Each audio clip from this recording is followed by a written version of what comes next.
Nobody should be killed for shoplifting. It's just a product. The store or business owner can write it off as a loss and, get a tax break or whatever from the government. And, you could easily call the cops and have them sort it out.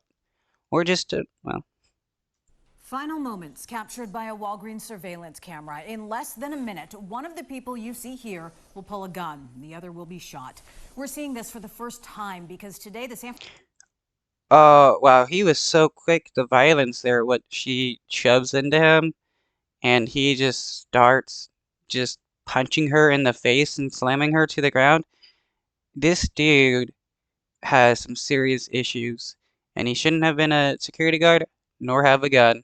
Francisco District Attorney announced the private security guard who pulled the trigger will not face charges. A life was lost here. That spawns grief, it spawns emotion, it spawns a reaction that is normal, it is human, and I understand that. And it's a part of the nature of the work that we do here in the DA's office. What I cannot do, however, is base my decisions on that emotion.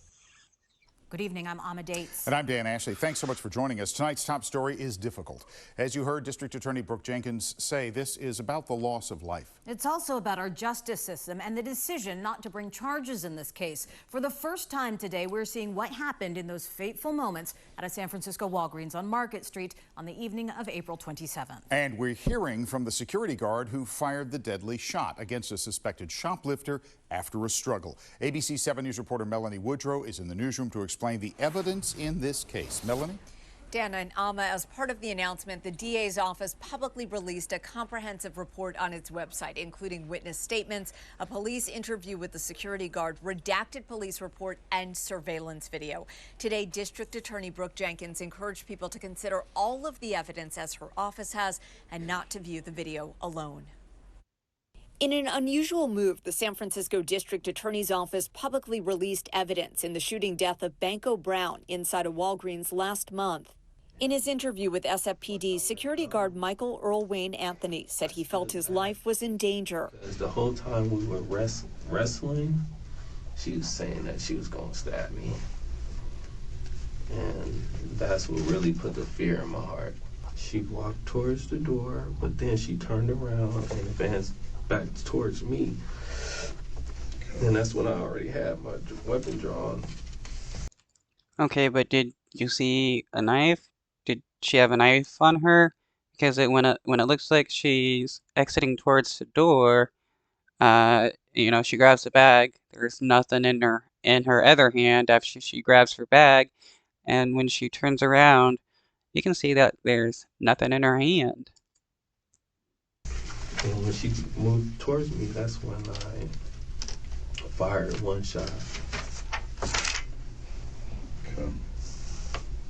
I didn't want to do that. I didn't. No. Why did you do that? I felt like I was in danger.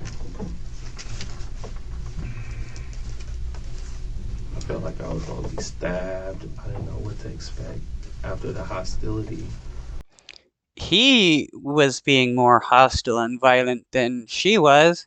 He was the one punching her in the face and slamming her against the ground. Today, District Attorney Brooke Jenkins announced Anthony will not face criminal charges. And at this time, there is nothing to rebut his statements regarding the fact that he acted in self-defense. But how did he act in self-defense? There was no knife. She was unarmed. He should be charged for excessive use of force. One witness previously told ABC 7 News several young people were allegedly shoplifting, and the security guard confronted Brown. Jenkins encouraged residents not to look exclusively at the video, but to consider all the evidence. And while I understand it as a resident, you would want to say, well, just let the jury decide. That is not the standard for charging. We have to believe at the time that we charge a case that a jury of 12 would convict, not let's just charge the case and see what happens. She says the release of information was in part in response to growing concerns among San Franciscans and beyond. San Francisco Supervisor Aaron Peskin says he was quite troubled by the video. There's distance between them. Banco Brown is unarmed. Banco Brown is outside of the store. Peskin says he will ask the Board of Yeah, nothing in her hand when she picks up the bag. Supervisors to join him in calling for further review.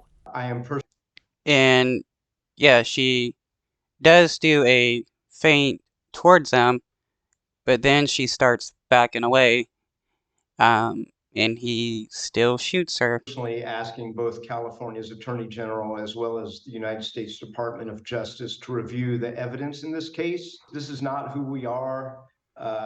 Stealing a bag of candy does not warrant death.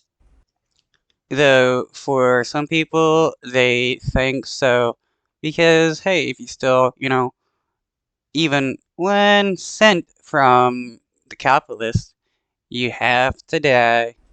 Jenkins says that she understands there may be an emotional reaction to what people see in that video. She also talked about how San Francisco as a city is going to have to talk more now about how it deters retail theft in an ongoing conversation. In the newsroom, Melanie. Figure out what is causing people to want to shoplift and try to fix that. Usually people shoplift because of lack of access to funds, which means lack of access to resources. So let's help these people get more resources so they don't have to steal. And how about we don't allow security guards to kill people for shoplifting? Woodrow, ABC 7 News. Okay, thank you, Melanie. And ABC 7 News insider Phil Matier joined us on ABC 7 News at 5 to discuss the release of the video. Yeah, Phil talked about why the district attorney chose not to file charges. Now, he's not a police officer. He's a security guard, so the standard's a bit different. So he said, would a person in that situation necessarily feel threatened to the point of using violence?